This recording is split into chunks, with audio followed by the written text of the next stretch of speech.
श्री शिवाय नमस्तुभ्यम। हर हर महादेव। नया साल आ रहा है और गुरुजी पंडित प्रदीप मिश्रा जी ने सभी से इस नए साल में एक नया उपाय करने को कह दिया है। काफ़ी सरल और आसान उपाय है। कैसे करना है हम वीडियो के माध्यम से भी आपको समझाएंगे, इसलिए आप वीडियो अंत तक देखें ताकि कोई भी उपयोगी जानकारी आपसे न छूटे। आपको बता दें, इस चैनल पर हम आपको गुरुजी पंडित प्रदीप मिश्रा जी के बताए उपायों को वीडियो के माध्यम से करके बताते हैं ताकि देख कर समझने में आपको आसानी हो। उसी श्रृंखला में 1 जनवरी 2026 दिन गुरुवार का है और प्रदोष की तिथि है। ऐसे में गुरु प्रदोष का महासंयोग बन रहा है और गुरुजी पंडित प्रदीप मिश्रा जी ने इस प्रदोष में कुछ विशेष उपाय करने को कहे हैं। उन्हीं उपायों की जानकारी आपको इस वीडियो के माध्यम से मिलने वाली है, इसलिए वीडियो आप अंत तक देखें ताकि कोई भी उपयोगी जानकारी आपसे ना छूटे। अगर इन उपायों में से आप एक उपाय भी कर देते हैं तो इस नए साल की जो शुरुआत है आपकी इतनी अच्छी होने वाली है जिसका फल आपको पूरे वर्ष भर प्राप्त होने वाला है। इसलिए वीडियो ध्यान से देखें। नए साल का सबसे विशेष वीडियो है, बिल्कुल नया उपाय है जो कि हाल ही में गुरुजी ने बताया है, इसलिए यह वीडियो आपके लिए बहुत लाभदायक हो सकता है। यह उपाय करने से आपके जीवन में जितने भी दुख तकलीफ कष्ट चल रहे हैं वह तो दूर होते ही हैं, जीवन में आपको उन्नति देखने को मिलती है। साथ ही लंबे समय से जो मनोकामना पूर्ण नहीं हो रही है वह भी पूर्ण हो जाती है। बिना किसी देरी के बढ़ते हैं सबसे पहले और विशेष उपाय की ओर। अभी हाल ही की पूर्ण हुई शिव पुराण कथा में गुरुजी पंडित प्रदीप मिश्रा जी ने सभी से एक नया उपाय करने को कहा।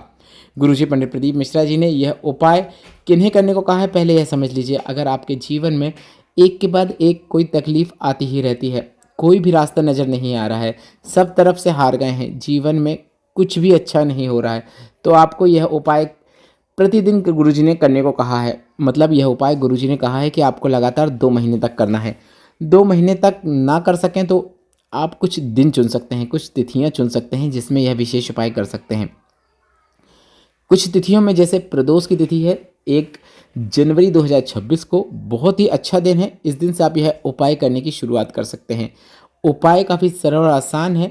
4 दीपकों से संबंधित उपाय है। कहाँ पर कौन सा दीपक प्रज्वलित करना है, किस प्रकार के दीपकों का उपयोग करना है, आटे का दीपक लेना है या मिट्टी का दीपक लेना है, संपूर्ण जानकारी आपको बताएंगे। आपको बता दें यह उपाय गुरुजी ने प्रतिदिन करने को कहा है। प्रतिदिन ना कर सके तो प्रत्येक सोमवार को कर सकते हैं, प्रत्येक सोमवार को ना कर सकें तो प्रत्येक प्रदोष या प्रत्येक शिवरात्रि में करें, पर आपको यह उपाय करना जरूर है। उपाय काफ़ी सरल और आसान है। आप अगर यह उपाय करते हैं तो इसका लाभ आपके साथ साथ आपके पूरे परिवार को प्राप्त होता है, अर्थात एक भी यदि यह उपाय करता है तो उसका लाभ घर के सभी सदस्यों को प्राप्त होता है। उपाय आपको शाम के समय करना है, मतलब प्रदोष काल में करना है। सूर्य अस्त के 45 मिनट पहले से लेकर 45 मिनट बाद तक का समय प्रदोष काल कहलाता है। आपको यह उपाय भी तभी करना है। प्रदोष काल का उपाय है तो आप शाम को ही यह उपाय करें। समय बता दें तो समय शाम को 5:30 बजे से लेकर 7:30 बजे तक का समय है, तब तक आप यह उपाय कर सकते हैं।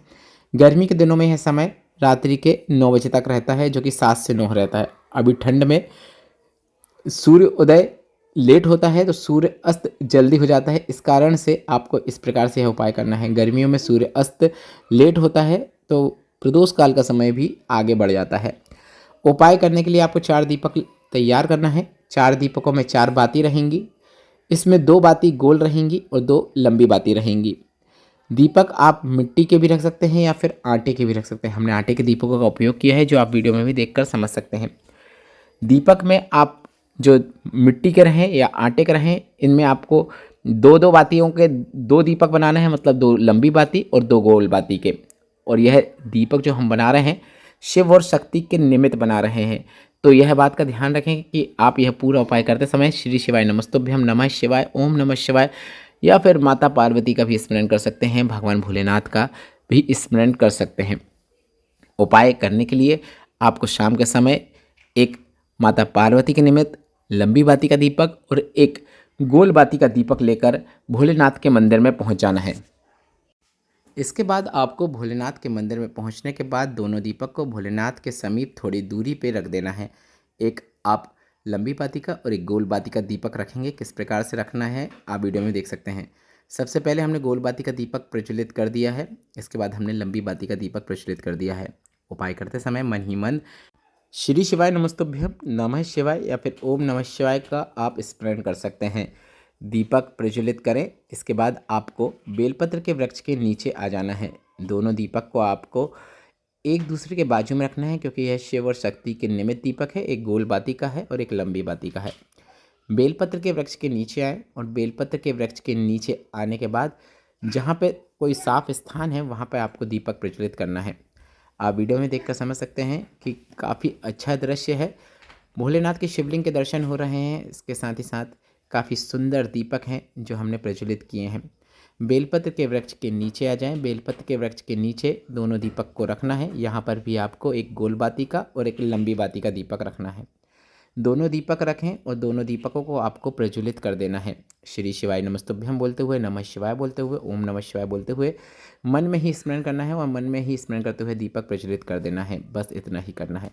यह नियम आपको रोज करना है, मतलब यह चारों दीपक आपको रोज प्रज्वलित करना है। अगर आप रोज ना कर पाएँ तो कुछ विशेष तिथियों में अवश्य कीजिएगा। काफ़ी सरल और आसान उपाय है। घर का एक सदस्य करेगा तो लाभ घर के सभी सदस्यों को प्राप्त होगा। बढ़ते हैं अगले विशेष उपाय की ओर, जो कि आपको नए वर्ष में करना है। अगर इनमें से आप एक उपाय भी करते हैं तो आपको लाभ निश्चित देखने को मिलेगा। नए वर्ष में प्रदोष के दिन शाम के प्रदोष काल में आपको एक बेलपत्र लेना है। बेलपत्र की बीच वाली पत्ती में आपको चावल का दाना रखना है।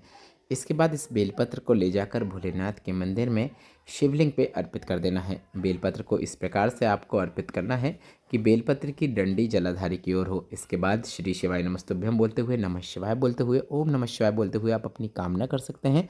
और कामना बोलने के बाद आपको एक बार और श्री शिवाय नमस्तुभ्यम या फिर ओम नमः शिवाय बोल देना है। लाभ जरूर देखने को मिलेगा।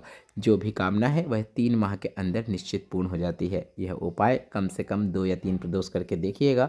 जीवन में जितनी भी दुख तकलीफ कष्ट चल रहे हैं, परेशानियां चल रही हैं, वह निश्चित दूर हो जाते हैं।